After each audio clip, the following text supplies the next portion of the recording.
Bonjour à tous, je suis Florence, énergéticienne et praticienne en hypnose transpersonnelle, qu'on appelle aussi hypnose spirituelle ou régressive, et je vous souhaite la bienvenue sur mon podcast Flow de l'âme. Alors ce podcast, j'ai envie que ce soit un peu comme une soirée entre amis où on papote, où je vous livre mes questionnements, mes réflexions, en vous partageant ce que j'ai pu comprendre au travers de mes lectures, de ma vie perso et puis également de ma vie pro avec mes séances d'hypnose transpersonnelle. Je vais y parler de sujets qui tournent autour de la spiritualité, du développement personnel et je vais essayer de le faire avec humour, légèreté et simplicité. Alors si ça vous tente, prenez une bonne tasse de thé ou un petit verre de vin et c'est parti, papotons! Bonjour et bienvenue dans ce nouvel épisode. Aujourd'hui, j'aimerais parler de l'âme et plus particulièrement de l'âge de l'âme et de ses expérimentations.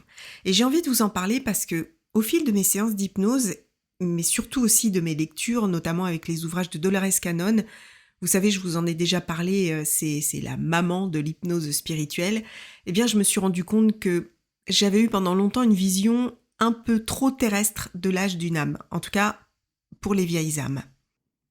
Et puis, une de mes fidèles auditrices en Espagne et nouvellement cliente en soins énergétiques, d'ailleurs Maria, si tu m'entends, merci pour ta fidélité, Maria m'a posé une question intéressante.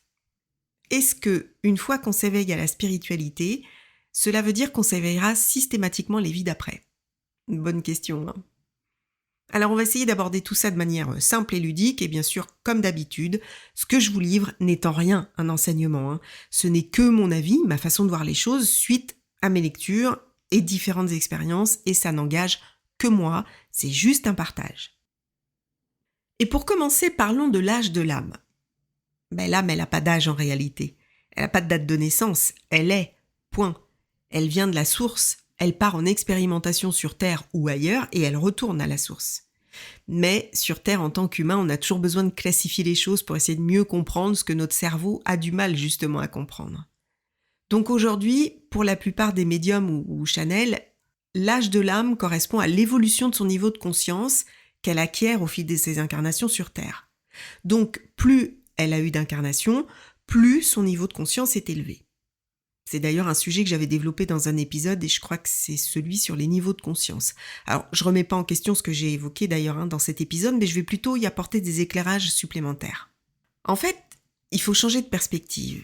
Il faut élargir sa vision et ne pas penser en termes terrestres, mais en termes galactiques. Et quand je dis galactique, je parle de l'univers, de tous les univers, de toutes les galaxies et de tout ce qui nous dépasse totalement et qu'on ne connaît pas. Dans l'épisode 12, D'où venons-nous, je vous expliquais comment une âme vient s'incarner. Alors rappelez-vous, avant d'être une âme, elle est une étincelle. Il y a d'abord la source, Dieu, ça c'est la lumière pure. De la source naissent des étincelles, qu'on appelle aussi conscience pure ou étincelles divines, mais elles n'ont pas d'identité. Il n'y a pas de notion d'individualité, il n'y a pas d'émotion, pas d'identité. C'est une énergie puissante, c'est l'énergie d'amour, et on ne peut pas se la représenter en image parce qu'elle n'est pas visible. En hypnose d'ailleurs, les consultants, quand ils se reconnectent à cette étincelle, ils ne voient pas de corps. Quand je leur dis « regardez vos pieds », il n'y a pas de pieds en fait. Ils disent « je me sens flotter », ils se sentent comme une énergie.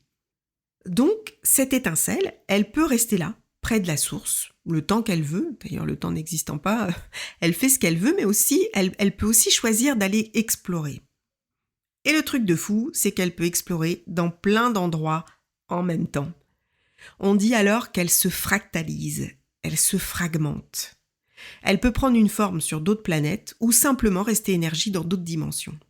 Lorsqu'elle choisit d'expérimenter, de s'individualiser, de prendre une personnalité, c'est à ce moment-là qu'elle va se choisir un manteau vibratoire et qu'elle va s'incarner sur Terre ou ailleurs. Et là, c'est l'âme. Et quand l'âme s'incarne sur Terre ou sur d'autres planètes semblables, elle devient un personnage avec un nom, une histoire, un ego, une mission. Elle devient une personnalité incarnée. Moi, vous. Et il n'y a aucune limite en fait. Hormis notre capacité de compréhension, mais il y a, je pense, des milliers et des milliers de possibilités.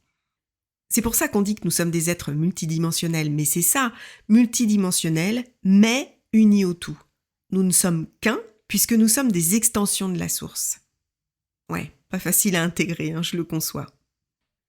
Alors, je vais essayer de prendre un exemple imagé qui va certainement vous faire rire. Vous connaissez sûrement Barbapapa, le dessin animé. Barbapapa qui se transforme à volonté. Eh bien, imaginez un Barbapapa en boule ronde. On va l'imaginer jaune, un peu comme un soleil. On va dire que c'est la source, c'est Dieu. C'est juste une boule. Et de cette boule, régulièrement, sortent d'autres petites boules plus petites, les étincelles. Et il y en a de toutes les couleurs. On va en prendre une au hasard et on va l'appeler Barbidule. L'étincelle Barbidule. Alors Barbidule, elle va rester comme ça, à flotter tranquillement, et puis à un moment donné, elle va prendre une partie d'elle. Hop, un petit bout de Barbidule qu'elle va transformer en plusieurs boules. Une en forme de nuage par exemple, une autre en forme de fumée, et elle va les envoyer chacune dans des dimensions différentes. Et puis, elle va vouloir expérimenter dans la matière sur des planètes. Donc là, elle va prendre un autre bout d'elle qu'elle va transformer en Barbamama. Cette Barbamama va elle aussi prendre plein de bouts d'elle pour en faire des âmes, une famille d'âmes. Barbamama, c'est l'âme mère. Et elle va envoyer toutes ces petites âmes sur Terre ou sur d'autres planètes qui ont une vibration parfois plus haute, parfois plus basse. Ces petites âmes, sur ces autres planètes que la Terre, c'est ce qu'on appelle des extraterrestres. Oula, je sens que je vous perds là. Bon, il est sûrement pas terrible mon exemple, mais autant dans mon esprit c'est à peu près clair, autant pour l'expliquer c'est pas évident, d'autant qu'il y a, je pense, des subtilités à tout ça, mais bon, on va pas en rajouter, c'est déjà assez compliqué comme ça. Alors, pourquoi je vous explique tout ça ? Eh bien, pour approfondir cette histoire d'âge de l'âme. Pour une âme classique, elle a sa première incarnation sur Terre, donc c'est l'âme primaire, et puis au fil de ses incarnations, elle expérimente, elle apprend, elle change sa vibration, elle expérimente jusqu'à la fin de son cycle d'incarnation, et elle termine vieille âme. Mais, et c'est là où il y a une subtilité, eh bien, ce n'est pas parce que nous sommes une vieille âme que nous avons eu beaucoup d'incarnations sur Terre. Et parfois même, c'est notre première incarnation. Eh oui. Et là, vous allez me dire, du coup, c'est une jeune âme. Eh ben non, ce n'est pas une jeune âme. Et là, on voit la différence au niveau vibratoire. C'est pas parce qu'elle n'a jamais eu d'incarnation sur Terre qu'elle aura la même vibration qu'une jeune âme. Pas du tout même, au contraire. En réalité, pour une âme qui ne s'est jamais incarnée sur Terre, ce qui va faire d'elle une vieille âme, ce sont les vies et expériences qu'elle aura eues sur d'autres planètes, d'autres dimensions ou systèmes stellaires. Sirius, Pléiades, Arcturus, Orion, Andromède, etc., etc. Ou alors qu'elles ont vécu sous d'autres formes de densité, corps de lumière, énergie collective, forme cristalline, etc. Ou encore qu'elles ont servi de guides, d'enseignants ou de guérisseurs interstellaires avant même de tenter l'expérience terrestre. Et j'ai eu ce cas d'ailleurs en séance d'hypnose, je crois que je vous l'ai déjà raconté une fois, le cas d'une vieille âme qui avait été guide avant son incarnation.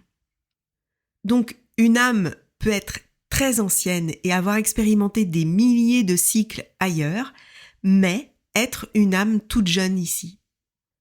Alors, comment on sait qu'on est une vieille âme ? Comment on peut le reconnaître si on n'est jamais venu sur Terre ? Généralement, ces âmes, elles ont des particularités.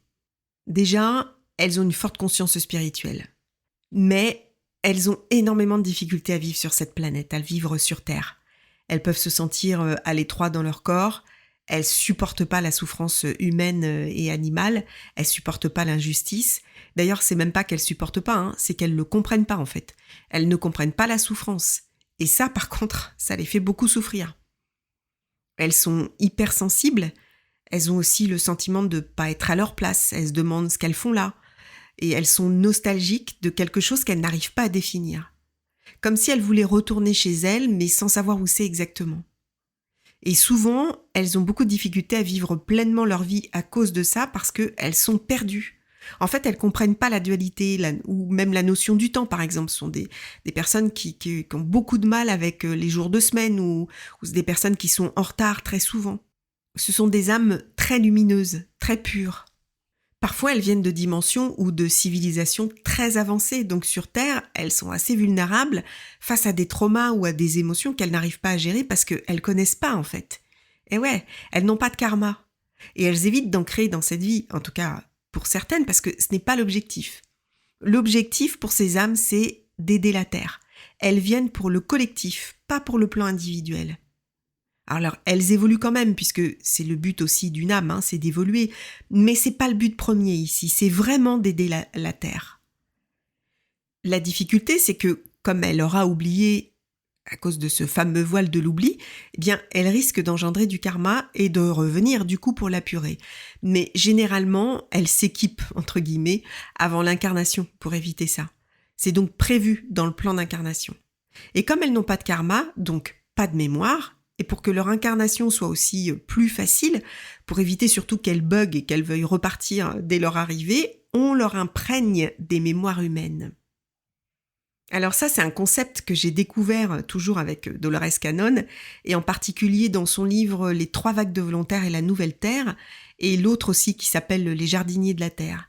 Elle explique, enfin non, c'est pas elle en réalité, elle retranscrit des séances d'hypnose évidemment, mais elle explique à travers ces séances que pour que ces âmes puissent s'adapter au mieux sur la Terre, pour qu'elles puissent comprendre les réactions humaines, les émotions, etc., les traumas, eh bien, les guides, avant l'incarnation, leur injectent, entre guillemets, une mémoire fictive. C'est-à-dire qu'ils prennent des expériences de vie humaine qui sont stockées dans on pourrait dire une grande bibliothèque dans l'univers, et ils les injectent dans la mémoire de l'âme, comme si elle les avait vécues. Et c'est pour ça que parfois, pour ces vieilles âmes, elles vont vraiment avoir l'impression d'avoir déjà eu des vies sur Terre, parce que elles ont cette mémoire en fait qui leur a été injectée, mais qui leur appartient pas.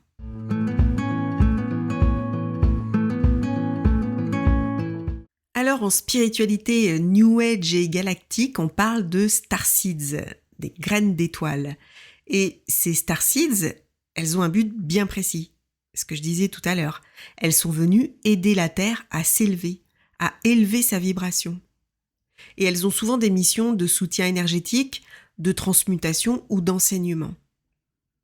Comme je le disais, l'objectif de ces âmes venues d'ailleurs, ou de ces extraterrestres, du coup, allons-y, lâchons le mot, eh bien, l'objectif, leur mission, elle n'est pas individuelle, elle est collective.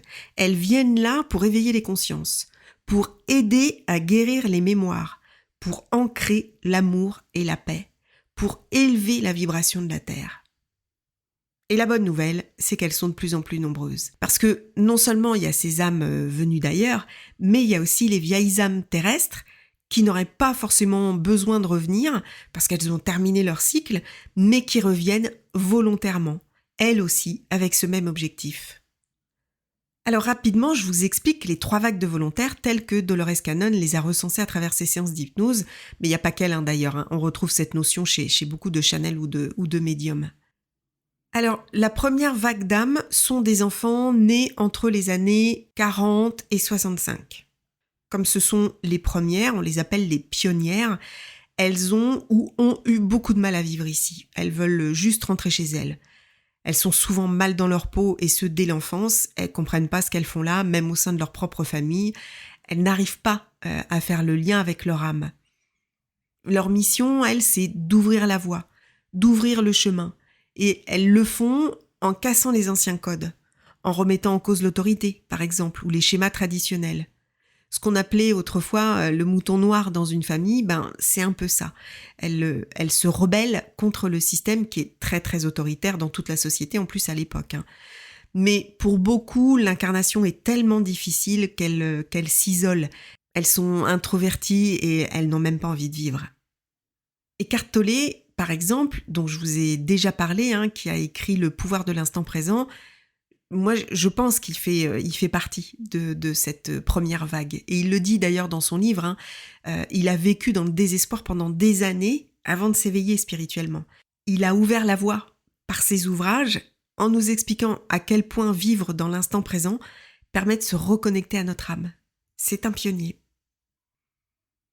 La deuxième vague sont les enfants nés entre 65 et 80.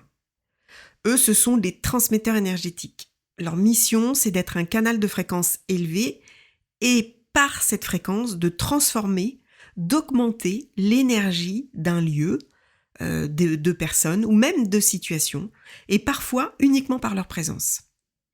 Ce sont des personnes qui sont extrêmement empathiques, certaines même hypersensibles. On dit qu'elles sont comme des éponges émotionnelles. Elles ont besoin de solitude, et même si elles aiment profondément les gens, elles préfèrent être seules. Alors, ces personnes, on les retrouve bien sûr dans les pratiques spirituelles, dans l'énergétique ou dans les médecines alternatives, mais elles sont discrètes, elles se mettent pas en avant, et d'ailleurs souvent elles se sous-estiment, elles ont du mal à comprendre leur rôle, elles se sentent souvent inutiles. D'autres aussi peuvent souffrir de fatigue chronique ou de dépression. La troisième vague, ce sont les enfants nés après 1980 et surtout après 90. Alors eux, on les appelle les enfants lumière ou les activés ou encore les enfants indigo. Alors ces âmes, elles ont pour mission d'incarner directement la conscience nouvelle, c'est-à-dire qu'elles préparent la terre de demain. Elles agissent, elles créent, elles éveillent pour créer un monde d'amour, un monde d'harmonie. Et elles sont souvent très éveillées et dès l'enfance, dès petites déjà, elles ont des dons, elles perçoivent l'invisible. Elles sont très matures avec des paroles profondes qui étonnent évidemment la famille. Parfois, elles se souviennent d'autres mondes, d'autres planètes. Certaines refusent l'autorité, surtout quand ça leur paraît pas cohérent. Ce sont des esprits libres, hypersensibles, créatifs, intuitifs. Elles sont connectées à la terre, à l'énergie, aux animaux et à l'invisible. Elles peuvent s'ennuyer assez facilement, elles ont besoin de nouveaux projets, de sens dans ce qu'elles font. Elles aussi, elles ont des moments où elles sont dans le noir, des moments de dépression profonde. Elles ont du mal aussi à comprendre le monde qui les entoure. Ça, c'est valable de toute façon pour tous les volontaires, peu importe l'époque. Et puis, en 2012, la Terre a changé sa vibration, son taux vibratoire a augmenté. Et il continue d'ailleurs à augmenter. Et à partir de ces années, les volontaires qui s'incarnent sont des enfants qu'on appelle les enfants cristal ou arc-en-ciel. Et je peux vous assurer qu'il y en a beaucoup. Et moi, j'en ai beaucoup en soins énergétiques. Ça va vous paraître très bizarre, sûrement même, mais la plupart des enfants ou adolescents que j'ai en soins énergétiques sont des volontaires. Et je le sais parce que quand je fais le soin, mes ressentis sont différents. Je ressens beaucoup de sagesse, beaucoup d'amour, à tel point que parfois ça me fait monter les larmes. Et je suis convaincue que je suis là pour les aider à garder un taux vibratoire élevé. Parce que ces enfants ont un taux vibratoire déjà très élevé. Et je vous assure qu'une fois, je me suis même demandé si mon pendule perdait la boule parce que j'ai eu un taux pour un enfant à l'époque, je pense qu'il avait 1 an et demi, je crois, qui avait un taux vibratoire proche de celui de chaman. Alors même si évidemment, le pendule n'est pas une science exacte et que je peux me tromper, ce qui m'arrive, j'ai pas 100% de bonnes réponses, mais quand même, il y a quand même ce point commun que je retrouve à chaque fois, que je ne peux pas savoir à l'avance d'ailleurs, mais parce que j'ai pas toujours un taux vibratoire très super élevé, mais systématiquement, je commence par ça, je regarde le taux vibratoire, et quand j'ai ce taux vibratoire, je sais d'ores et déjà que derrière les informations que je vais avoir, c'est que ce sont des très vieilles âmes, mais qui n'ont pas eu forcément justement beaucoup de vie sur Terre, mais qui viennent d'ailleurs. Et ces âmes, elles viennent pas là pour transformer, elles viennent pour incarner pleinement ce qu'elles sont. Elles incarnent le futur, en fait, le monde de demain, cette fameuse nouvelle Terre. Ces enfants, ils sont doux, hypersensibles, hyper intuitifs, hyper tout, quoi. Ils recherchent la paix, ils refusent le conflit. Ils sont aussi hyper connectés à l'invisible, aux animaux, aux autres dimensions. Ils sont très intelligents, très matures, et parfois certains ont même une mémoire d'ailleurs d'autres mondes dès 3-4 ans. Ce sont des cœurs purs, solaires, souvent très joyeux, rapides, imprévisibles. Et la contrepartie, si je puis dire, c'est que le monde n'est pas prêt pour eux. Donc, ils sont classifiés souvent comme différents. et ils se sentent incompris, ils ont du mal à s'incarner pleinement. Et on retrouve beaucoup de ces enfants avec des troubles, comme le TDAH, c'est le trouble du déficit de l'attention avec ou sans hyperactivité, ou encore le TSA, ça c'est le trouble du spectre de l'autisme, ou d'autres troubles sensoriels. Ce sont souvent aussi des enfants HPI, HPE, et même si tous ne cumulent pas, mais c'est assez fréquent. En tout cas, pour ces enfants, ils sont souvent mal perçus, mal compris et considérés comme inadaptés, et l'enfance peut être mal vécue parce que en classe, par exemple, ou même au sein de leur famille, ils sont étiquetés comme trop durs, trop ceci, trop cela. Mais c'est qu'en fait, ils sont pas calibrés comme nous, quoi. Ils sont calibrés pour un monde bien plus subtil que le monde dans lequel ils vivent. Donc pour eux, c'est hyper important d'évoluer dans un environnement énergétique sain, aimant, cohérent. Ils ont besoin de rester en lien avec leurs vibrations d'origine et leurs parents doivent les aider en les laissant libres, mais c'est pas toujours le cas. Alors, je précise quand même que tous les enfants ayant un TDAH ou un TSA, ou peu importe le trouble, ne sont pas tous des volontaires, évidemment. Mais en revanche, c'est une caractéristique qu'on retrouve souvent chez ces enfants. Mais en plus, ils cumulent toutes les difficultés depuis les premiers volontaires en fait, donc pas facile. Alors pas tous, encore une fois, évidemment, mais pour certains, oui. Et d'ailleurs, autre difficulté, mais qui vaut aussi pour toutes les âmes, c'est le voile de l'oubli. Et oui, et c'est même l'un des grands risques quand ces âmes galactiques choisissent de s'incarner sur Terre parce que elles sont confrontées à la dualité, à l'ego, à la peur, au libre arbitre, tout ce qui fait notre monde de 3e dimension, sauf qu'elles viennent de dimensions, ça n'existe pas, ou peu. Donc déjà, c'est difficile d'appréhender tout ça quand elles arrivent parce qu'elles connaissent pas, mais avec le voile de l'oubli, elles perdent le souvenir de qui elles sont. Et du coup, elles peuvent basculer dans l'ombre. Et si peu qu'elles arrivent dans des corps vulnérables ou dans des familles dysfonctionnelles ou dans des environnements violents ou injustes, eh bien les blessures d'enfance, elles seront trop fortes et elles en oublieront leur mission.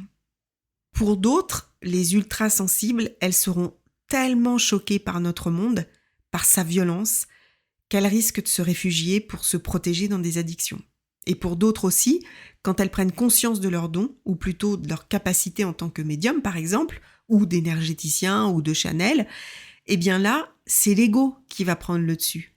Le fameux ego qu'elles ne connaissent pas dans d'autres vies, mais là, elles vont bien l'apprendre, elles vont bien l'appréhender et donc l'ego va prendre le dessus, le fameux ego spirituel, et elles vont avoir tendance à se croire au-dessus des autres. Elles vont se prendre pour des élus, des âmes pures, celles qui savent, et qui du coup deviennent des despotes, des manipulateurs par quête de reconnaissance et pour nourrir l'ego. Et puis parfois aussi, l'âme choisit un passage par l'ombre, mais c'est pour mieux accomplir sa mission par la suite. Certaines âmes choisissent des épreuves difficiles, comme par exemple un abandon dès la naissance, ou une enfance violente, ou une dépression profonde, un deuil tragique. Mais elles finissent par transmuter cette expérience. Et c'est là qu'elles retrouvent leur lumière intérieure. Elles en ressortent même avec plus de force, plus de compassion, parce que ça leur donne un savoir supplémentaire pour mieux aider, pour mieux servir. Et parfois, certaines de ces âmes passent volontairement du côté obscur. L'ego a tellement pris le dessus qu'elles deviennent avides de pouvoir, de contrôle, de manipulation, un peu comme celles tombées dans l'ego spirituel. L'âme, à ce moment-là, elle est complètement coupée de sa mémoire et elle se perd totalement dans sa vie terrestre.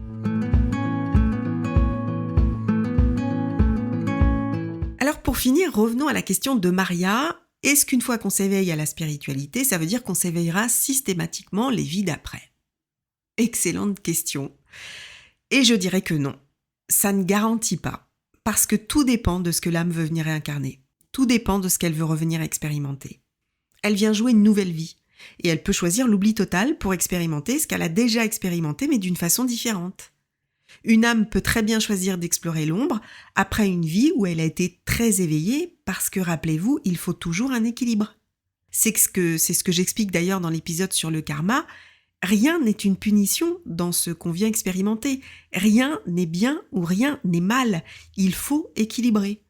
Si dans mon incarnation actuelle, j'ai choisi de me reconnecter à mon âme et à l'amour, et que du coup je vais aider les autres en faisant de l'humanitaire dans un pays en dictature, par exemple, eh bien, dans une autre vie, pour équilibrer, j'expérimenterai une vie d'oppresseur. Et puis, il y a toujours ce voile de l'oubli, ça, on n'y échappe pas, hein, donc oui, il y a une évolution de l'âme, ça c'est certain, mais elle évolue avec l'ombre et la lumière. Cela dit, il y a quand même une empreinte vibratoire, il y a une mémoire, une intuition, un certain savoir inconscient. Et quand on est dans l'ombre, justement, souvent, il y a un événement tragique dans notre vie ou un déclic, tout simplement, qui va nous rappeler, qui va nous réveiller. Et pour le coup, le réveil, il est fulgurant. C'est-à-dire qu'il n'y a pas besoin de lecture ou d'années de méditation, là, ça revient d'un coup. Donc voilà, réponse nuancée. Oui, une âme garde l'empreinte de son évolution spirituelle, de son ouverture de conscience, mais c'est elle qui choisit de s'en souvenir ou pas. Et j'ajoute, dernier point important, parce que oui, c'est important et je le vois souvent en hypnose ou en soins énergétiques. L'ego, la personnalité, aime bien savoir si elle est une vieille âme. Parce que, on va pas se mentir, on se sent un peu au-dessus des autres. Oui, je suis une vieille âme, j'ai une maturité spirituelle que les autres n'ont pas. Et parfois, quand je vois que c'est une âme élevée ou adulte et pas une vieille âme, je sens une déception chez le consultant ou la consultante. Mais il n'y a pas à être déçu, en fait. Et ça, c'est typique de l'ego. C'est un raisonnement d'humain. Ne raisonnez pas en humain. Raisonnez en tant qu'âme. Notre âme vient de l'étincelle, ne l'oubliez pas. Elle vient pour servir la source. Elle vient pour représenter la source sur Terre et expérimenter. Peu importe où elle en est dans son parcours. C'est pas un statut social, c'est juste une information vibratoire qui nous permet de mieux nous comprendre.